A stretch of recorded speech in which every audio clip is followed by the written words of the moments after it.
I'd like to talk a little bit now about text H of hour 14, where the person who is initiating, the non-initiated person, is looking across the Hellespont and says, "You see that landmark across that stretch of water?" And he's standing, as we're reading this, on the northern shore of the Hellespont, and he's pointing across the Hellespont, this dangerous, narrow body of water, to the southern shore. Or more specifically, let's say you're looking from the northwest shore of the Hellespont to the southeast shore. And what's there at the southeast? There is an elevation, and on top of the elevation, there is the tomb of Achilles himself, which functions as a kind of lighthouse. Try not to imagine it as a New England lighthouse, but anyway, a solitary station that streams forth light in the nighttime for sailors who are stranded.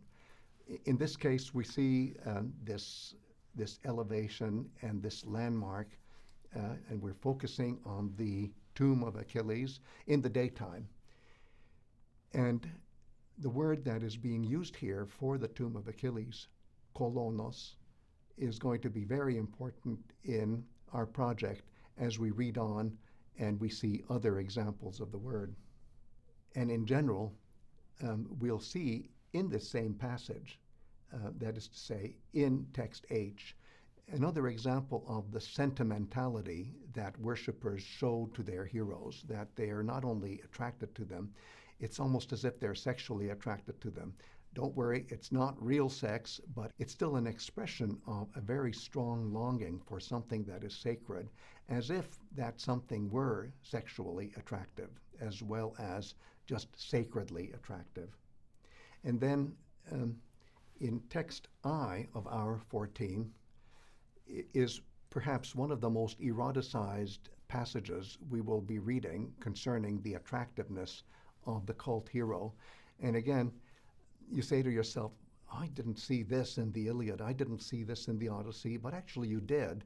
It's just that it wasn't highlighted the way it is here in this prose passage. It was shaded over. But in Philostratus, this early 3rd century source, who is composing what we see here in prose, you see a very eroticized as well as aestheticized version of what the cult hero is all about. In that context, how are you going to try to focus on any one detail that says it all? For ancient Greek song culture, to imagine somebody wearing on his or her beautiful hair a garland of blossoms, preferably blossoms that are related to the festival that is being celebrated. Nothing can be more beautiful than that and more attractive. And that's what you see here, is the idea of the cult hero wearing a garland and wishing other people to wear garlands, and how, if you really want to get into the spirit of a festival, just think of the beauty and the aroma of the flowers that crown somebody's beautiful hair in a festive moment. That's what it's all about, and you see all of it here. And at that point, the worshiper gets so carried away that the worshiper actually wants to embrace the hero and to make some kind of physical contact like that, even if only mental contact may be possible. And I like the fact that here, as elsewhere, the idealized cult hero is imagined as a sexually attractive bridegroom who is waiting to be reunited with his bride.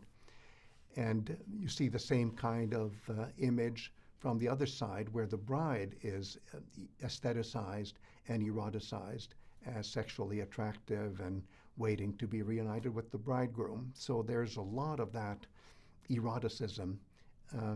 And it comes to life when people concentrate on heroes whose festivals they're celebrating. And that's what's going on here. In hour 14, text J, you see a very good example of the art of Philostratus. Philostratus is a genius at helping us visualize something that's beautiful or someone that's beautiful. And here, in response to the question of the initiand. How would you describe this cult hero Protesilaos? You have a very aestheticized and eroticized description of what his face is like, what his body is like, and I give you here only a small sample. When you read the translation of Ellen Aitken and Jennifer Berenson, you can see the whole description in all of its lush beauty. In our 14 text K, we read one of the most graphic descriptions of how a cult hero is actually worshipped by his own people.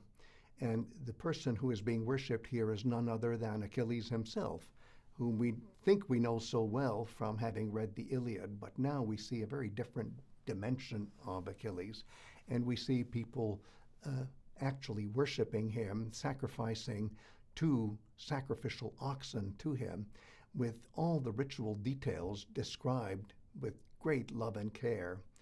And there's even a song that is being sung in worship of Achilles and his divine mother Thetis, all in this one description, text K, which my colleagues and I will analyze in a close reading exercise.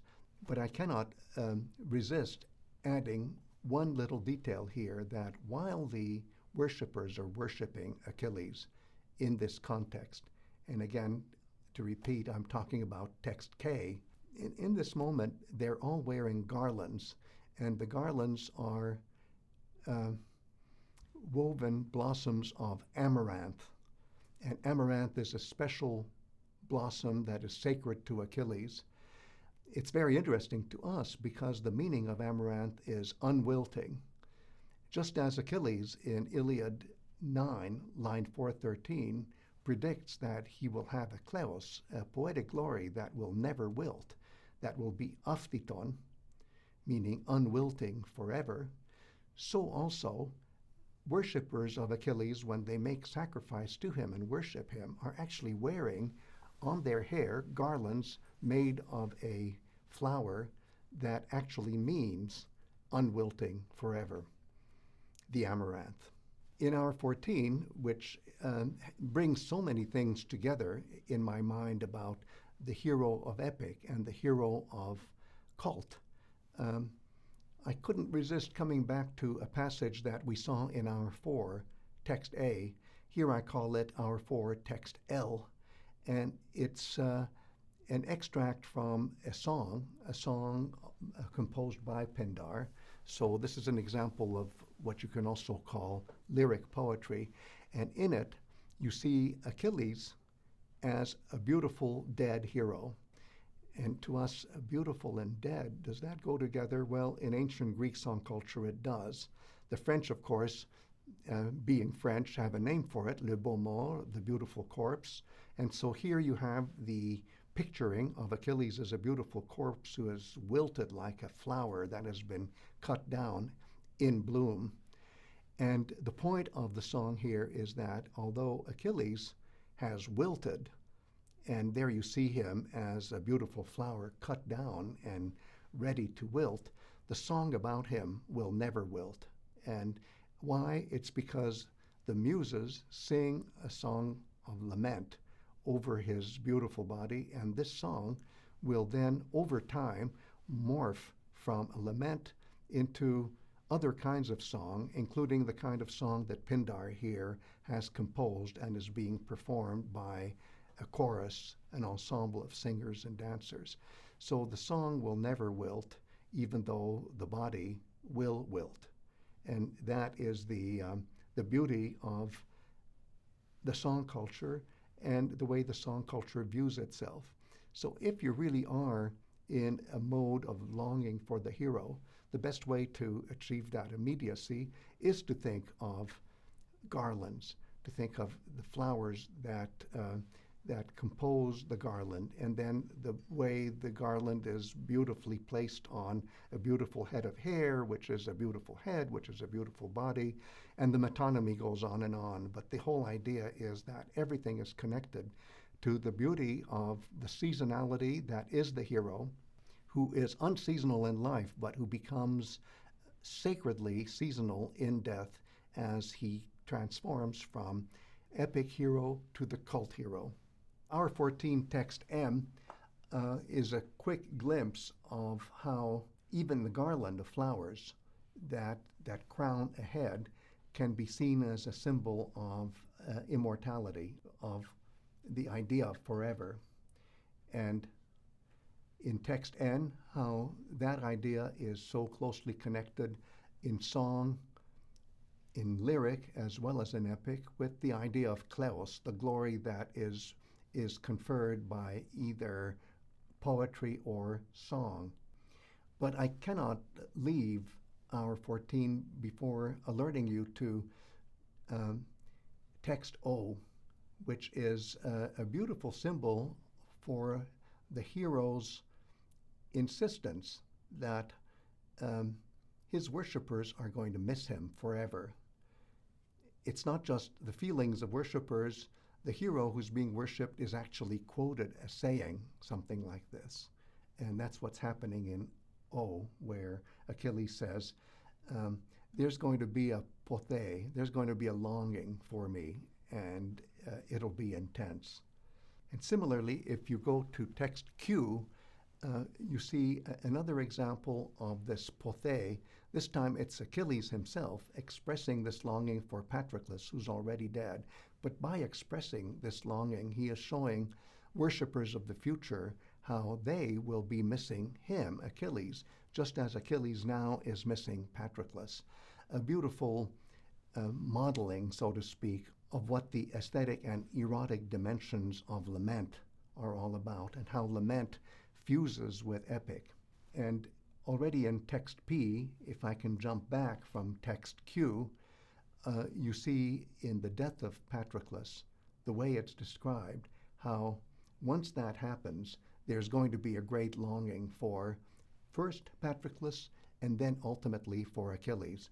And immediately it's the longing of his fellow warriors, Patroklos's fellow warriors, Achilles' fellow warriors, but ultimately, in the full extent of time, as the laments for these heroes modulate into the epics about heroes, it'll be a longing that will be felt by everyone who's part of the song culture.